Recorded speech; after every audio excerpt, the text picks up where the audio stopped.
एक national security का भी सवाल है और कई ऐसे नौजवान जिन्होंने रिटन परीक्षा बाकी रह गया है और फिजिकल और मेडिकल पास कर लिया, जो ऑलरेडी क्लियर कर चुके हैं, उनको फिर से जो है शुरुआत करनी पड़ेगी। तो ये सारी चीज़ों को देखते हुए हम लोगों ने तो राजभवन मार्च किया ही था, लेकिन हम लोग चाहते थे कि भाई अपनी बात को इस लोकतंत्र के मंदिर में सरकार के अधीन रख सके और सरकार क्या विचार रखती है इस पे बात हो सके। कार्य मंत्रणा की भी बैठक हुई है आज और कल, लेकिन बार बार हम लोगों के प्रस्ताव को जो है नामंजूर कर दिया गया। अब बोला जाता है कि भाई ये केंद्र का मामला है। जब स्टेट होगा ही नहीं तो केंद्र कैसा? जब स्टेट है तब ना केंद्र है। और बोला जाता है कि ये बिहार का मामला नहीं है। आप लोग सब लोग जानते हैं ये तो पूरा देश का मामला है, सही बात है। लेकिन आप ये बताओ, जो नौजवान अपने भविष्य की चिंता में परेशान थे, उग्र हो गए, आज उन पे मुकदमा हुआ, वो बिहार की सलाखों के जेल के सलाखों के पीछे। तो ये बिहार का मामला है। एफआईआर कौन कर रहा है? बिहार प्रशासन कर रहा है। रखा कौन है? तो इस पे तो हम लोगों की मांग भी थी गवर्नर साहब से जब हम लोग मिले थे, और सरकार से भी हम लोग यही बहस करके मांग भी रखना चाहते थे कि जो नौजवानों पर जो मुकदमा हुआ है, या कई कोचिंग सेंटरों को तबाह किया जा रहा है, तंग किया जा रहा है, उन सब का मुकदमा वापस ले और जेल से रिहा करें। ये जितने बच्चे थे, ज्यादातर वो बच्चे थे जो भारत माँ का सेवा करना चाहते थे, जान निछावर करना चाहते थे। उनमें असंतोष की भावना जगी सरकार के प्रति कि भाई उनको मौका नहीं मिलेगा, केवल 4 साल ही मौका मिलेगा और 4 साल के बाद क्या होगा, ये चिंता थी। हिंसा नहीं होना चाहिए, ये हम बार बार दोहराते हैं, और हिंसा से कोई रास्ता भी नहीं निकलता है। लेकिन माहौल ऐसा उत्पन्न हुआ, लोगों में घोर निराशा थी सरकार के प्रति, जो झलका। वो कोई क्रिमिनल तो थे नहीं,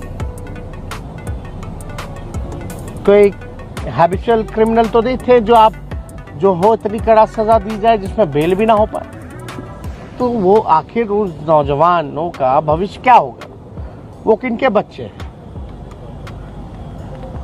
बिहार के बच्चे हैं, भारत माँ के बच्चे हैं। उनका बस यही अपराध है कि वो सेना में जाना चाहते हैं पूरी जिंदगी के लिए, और आप जो है उनको लिमिट कर रहे हैं। यही गलती है। मतलब आज भाजपा की सरकार में, एनडीए की सरकार में, जो भारत माँ का सेवा करना चाहता है, जो भारत माँ का सुरक्षा करना चाहता है, आप उसको जेल में बंद कर रहे हो। ये कहाँ का न्याय है? ये कौन सी देशभक्ति है? अगर इतना ही आपको योजना पसंद है अग्निवीर का, तो आप खाली सैनिक पे क्यों लागू कर रहे हो? अधिकारियों पे लागू करो। अधिकारियों पे क्यों नहीं हो रहा है? सैनिक तो अपना काम करते ही हैं, लेकिन जो बड़े अधिकारी हैं उन पे भी लागू होना चाहिए। फिर अगर आपको इतना ही अच्छा लग रहा है तो इसमें तो पूरा योजना के बारे में ये भी नहीं बताया कि छुट्टी मिलेगी कि नहीं मिलेगी, जैसे मिलता था, कैंटीन की सुविधा मिलेगी कि नहीं मिलेगी, उनके चिकित्सा का ख्याल रखा जाएगा कि नहीं रखा जाएगा, पेंशन जो ग्रेजुटी होती है उसका क्या होगा, कुछ पता ही नहीं है आपको।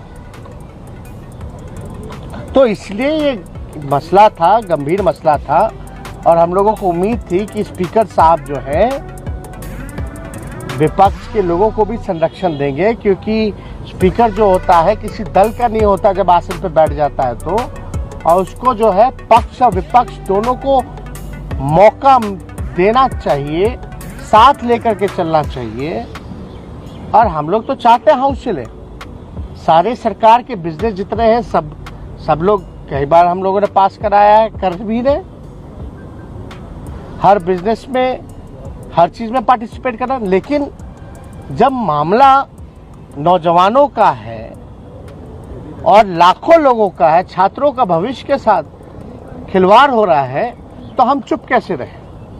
और आप जो है इस लोकतंत्र के मंदिर में हमको एक मौका भी नहीं दे रहे हैं 5 मिनट अपनी बात को रखने का। जब बिहार विधानसभा में लोकतंत्र के मंदिर में अगर हम लोगों को जो विपक्ष की संख्या भारी है, हर तरीके से जो है कम नहीं है, तब भी आप जो है तानाशाह रवैया अपना करके 5 मिनट मौका नहीं दे सकते। अब आप बताइए हम क्या करें? शांतिपूर्ण ढंग से जब हम लोग कोई बात करते हैं, ये समझते नहीं है। यानी ये बार बार चाहते हैं, मजबूर करते हैं ताकि हंगामा हो। और हम लोग क्या चाहते हैं कि हाउस ना चले। अगर हाउस चलेगा नहीं तो हम बोलेंगे कैसे? हम तो बोलना चाहते हैं, और जब बोलना चाहते हैं तो इसका मतलब है हाउस चले। हम चाहते हैं चलाना, लेकिन कौन लोग हैं जो नहीं चलाना चाहते? सत्ताधारी दल। और ऐसा कौन सा डर है और क्या हो जाएगा अगर सब विपक्षी दलों को या सभी दल को, सत्ता पक्ष के भी दलों को अगर 5-5 मिनट अगर मौका मिल जाए तो? और इसमें हम लोगों को भी तो पता चल सके कि नीतीश कुमार जी का बिहार के मुख्यमंत्री का क्या स्टैंड है। क्योंकि सवालों के घेरे में, गंभीर सवालों के घेरे में मुख्यमंत्री को भी घेरा गया, वो भी कोई और नहीं, भाजपा के प्रदेश अध्यक्ष ने। प्रशासन, होम मिनिस्टर नीतीश कुमार जी हैं। और जायसवाल जी का था कि पुलिस के सामने जो है भाजपा के दफ्तरों को आग लगाया गया। उनका यह कहने का ताल्लुक था कि प्रशासन अपना काम नहीं कर रहा, प्रशासन जो है अगजनी की छूट दे रखा है। यानी साफ साफ इल्जाम जो था वो बिहार के मुख्यमंत्री पर लगाया गया। और खामोशी चुप्पी से तो कुछ होने वाला नहीं। लेकिन इसमें तो कम से कम सही प्लेटफॉर्म तो यही है ना, बिहार विधानसभा, जहां मुख्यमंत्री का भी राय पता चल सके कि भाई वो क्या चाहते हैं। इस प्रस्ताव से उनको भी मौका मिलता अपनी बात को रखने का, सब दलों को मिलता। ज्यादा से ज्यादा 5 बजे तक हाउस चलता, 5:30 बजे तक चलता, लेकिन हाउस तो ढंग से चलता।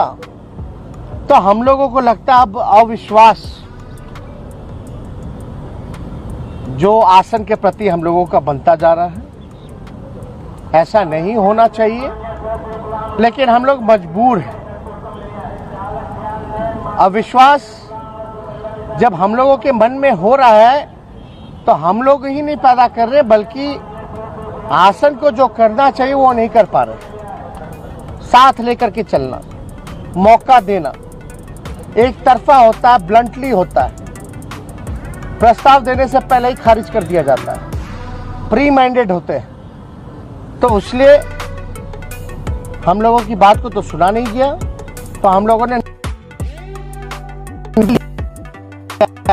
निर्णय लिया कि जब लोग की पिटाई हुई थी, अब बात नहीं सुनी जा रही, सभी विपक्षी दलों को 5 मिनट भी अगर बोलने का मौका नहीं दिया जा रहा है, तो हाउस जाने का क्या फायदा है? कोई मतलब नहीं है, कोई सवाल का जवाब नहीं आता। तो हम लोग सब लोगों ने निर्णय लिया है कि जब तक हमारे प्रस्ताव को मंजूर नहीं करेंगे, बहस कराना नहीं कराना, अगर ना भी कराए, प्रस्ताव को मंजूर भी ना करें, तो कम से कम 5-5 मिनट सब दल के लोगों को मौका दे दे अपनी प्रतिक्रिया देने का, बात को रखने का। कई लोगों की उम्मीद है, हम लोग जनता उम्मीद लगाए बैठी है कि हम लोगों के लिए क्या पूछ रहा है। अगर बोलने नहीं दिया जाएगा तो हाउस जाने का क्या मतलब है? जब आपको पहले से ही सब कुछ तय कर लेना है तो हम लोगों का क्या काम है? फिर तो विधानसभा का कोई मतलब नहीं रह जाता। तो हम लोगों ने निर्णय लिया है कि 2 बजे से जो सत्र शुरू होगा, इसका हम लोग सभी विपक्षी दल के जितने सदस्य हैं सभी लोग हाउस का बहिष्कार करेंगे और कल फर्स्ट हाफ में हम लोग कर्पूरी जी के ठाकुर जी के प्रतिमा के समक्ष हम लोग जो है धरना देंगे, सभी विधायक विपक्षी दलों के। रहेगा सर? अब बात तो सुनना है, नहीं तो क्या मतलब है? अंदर जाके बैठी या बाहर जनता के आवाज को गरमाई है? अंदर तो सुनी नहीं जा रही, तानाशाह रवैया है। 5 मिनट नहीं बोलने का मौका दे रहे तो हद है ना। कहाँ बात रखेगा अपना? बीजेपी कह रही है जो युवा जेल में बंद है, उपद्रवी है, वो नहीं छूटेंगे और अग्निवीर में शामिल भी नहीं होंगे।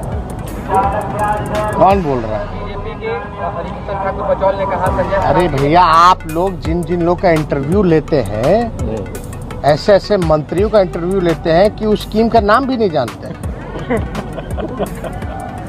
अग्निवीर है और आप लोग सब लोग तो देखे ही है, सुने। जो नाम ना बता पाए वो उसके बारे में क्या बता पाएगा? ये तो अद्भुत है ना। अरे ये लोग तो मन में स्पष्ट हो ही ना गया कि भाजपा कार्यालय आएगा सब लोग 4 साल बाद। भाजपा के नेता कह रहे हैं कि महाराष्ट्र में आज जो बदलाव है उसके बाद बंगाल की बारी है। नहीं, हम लोगों की अपेक्षा थी, उम्मीद थी कि इसमें बिहार में मुख्यमंत्री अपने राय को स्पष्ट करें। कई राज्यों के मुख्यमंत्री जैसे अशोक गहलोत जी ने और पूरे राजस्थान की कैबिनेट ने प्रस्ताव पारित किया है, भारत सरकार को भेजा इस अग्निपथ को लेकर। और हम लोग जब ये कोई इशू नहीं है मेरा प्रस्ताव रखने का, जब बोलते हैं ये लोग ना कि यहाँ का इशू नहीं केंद्र का इशू है, तो कास्ट सेंसस कौन सा इशू था? वो बिहार का इशू था, वो तो केंद्र का था। लेकिन 2 बार सर्वसम्मति पारित हुआ, तो दोहरा चरित्र है भाई। तो ये सब गलत बात है। अब कहाँ पहुंच गए?